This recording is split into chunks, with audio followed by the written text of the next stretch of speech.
और उसकी सास के बीच पूरा समय सास के किसी न किसी काम को लेकर मतभेद चलते ही रहते हैं। बहू, ओ बहू, जरा चाय बना दे। मुग्धा चाय लेकर आती है। ये लीजिए, और कुछ चाहिए? अरे नहीं, बस चाय पीने का मन था। जाओ, तुम दूसरा काम करो। चाय पीने के थोड़ी देर बाद सास दोबारा मुग्धा को आवाज लगाती है। अरे बहू रे, आओ बहू, जरा हलवा तो बना दे, मीठा खाने को मन हो रहा है। इसी तरह मुग्धा की सास पूरा समय कोई ना कोई काम बताकर उसे रसोई से बाहर तक निकलने नहीं देती। कभी चाय, कभी हलवा, कभी पानी तो कभी दूध, हर समय खाने को चाहिए और उसके लिए अपने हाथ पर बिल्कुल नहीं हिलाने। परेशान किया हुआ है इन्होंने। सास के जबरदस्ती परेशान करने की आदतों से दुखी मुग्धा एक शाम सचिन के साथ अपने कमरे में बैठी हुई बात कर रही होती है। सुनो जी, मम्मी जी की ये जानबूझकर मुझे परेशान करने की फरमाइशों से मैं बहुत फ्रस्ट्रेट हो चुकी हूँ। पूरे दिन में एक सेकंड का आराम नहीं मिलता। रसोई से बाहर कदम रखती नहीं कि बहू ये बना दे, बहुरी वो बना दे। अरे इनकी फरमाइशें चलती ही रहती है। अरे मुग्धा, माँ खाने की शौकीन है, पर उम्र हो चली है, खुद खाना नहीं बना सकती, इसलिए तुमसे बोलती है। अरे तो शौक भी उम्र देख कर रखने चाहिए ना। समझ में नहीं आता, हर समय फेविकॉल का जोड़ लगाए सोफे से चिपके बैठी रहती है।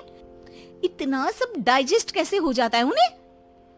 अरे तुम मेरी माँ से इतनी नफरत कैसे कर सकती हो? मैं उनसे नफरत नहीं करती जी, बस परेशान हूँ। जहाँ मुग्धा अपने पति से ये सब बोल रही होती है, वहीं उसकी सास भी कमरे के बाहर दरवाजे से कान लगाए सारी बातें सुन रही होती है और अगली दोपहर रसोई में मुग्धा के पास जाती है। बहू, आज ना मेरा कुछ मसालेदार खाने का मन है। तो चाय बना दूं? मुझे बहुत पसंद है। अरे ना, ऐसा कर लिट्टी चोखा बना ले। और हाँ, जितना मसाला बातों में मिलाकर पति को सुनाती हो ना, सब्जी में भी वैसे ही डाला करो, खाना स्वादिष्ट बनेगा। सास की बात सुनकर मुग्धा हैरान रह जाती है।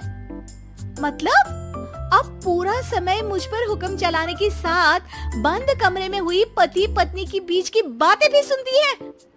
अरे बात जब मेरी थी तो सुनने में क्या दिक्कत है? ये कहकर सास वहाँ से चली जाती है। अरे अब तो हद पार हो गई, इस तरह से तो ये मेरा जीना मुश्किल कर देंगी। मुग्धा सास की हरकतों से परेशान उसका हल सोचने लगती है और इसी तरह कुछ दिन बीत जाते हैं, जिसमें सास का जन्मदिन आता है। मुग्धा बहुत खुशी के साथ अपनी सास को एंड्रॉइड मोबाइल गिफ्ट करती है। मम्मी, आपको सबसे बात करने के लिए बहुत दिक्कत होती है ना? कभी सचिन तो कभी मुझे बोलना पड़ता है, पर इस मोबाइल से आपको कोई दिक्कत नहीं होगी। एक जगह बैठे बैठे बहुत कुछ कर सकती हैं अब आप। मोबाइल देख सासू माँ खुश हो जाती है, पर उसे इस्तेमाल करना तो आता नहीं, इसलिए साइड में रख देती है। जिसे देख मुग्धा घर का सारा काम छोड़ मोबाइल सेट कर सास को इस्तेमाल करना सिखाने लगती है, जिसके बाद अब सास पूरा समय मोबाइल में ही लगी रहती है। हाय, जब से मम्मी को मोबाइल मिला है मेरी लाइफ में कितनी शांति आई है। अच्छा है, इसी तरह बिजी रहे तो मैं भी सुकून की जिंदगी जी पाऊंगी। अब मुग्धा जब मन करे काम करना, जैसा चाहे वैसा खाना बनाकर खाना, पूरा समय रिलैक्स और खुश रहने लगती है। क्या बात है, आजकल तुम बहुत चहक रही हो। अरे मम्मी जी से छुटकारा जो मिला है, अब ना फरमाइशें ना छुप छुप कर बातें सुनना। अच्छा, तो मोबाइल गिफ्ट करने की ये स्कीम थी। इसी तरह दिन बीतते हैं और अब मोबाइल पर लगी सास फरमाइशों की जगह सवालों के लिए बहू को आवाजें लगाना शुरू कर देती है। अरे बहू सुन तो, देख जरा किसी का फोन क्यों नहीं मिल रहा? रिचार्ज खत्म हो गया है, पर अभी 4 दिन पहले ही तो मैंने किया था, इतनी जल्दी कैसे खत्म हो गया?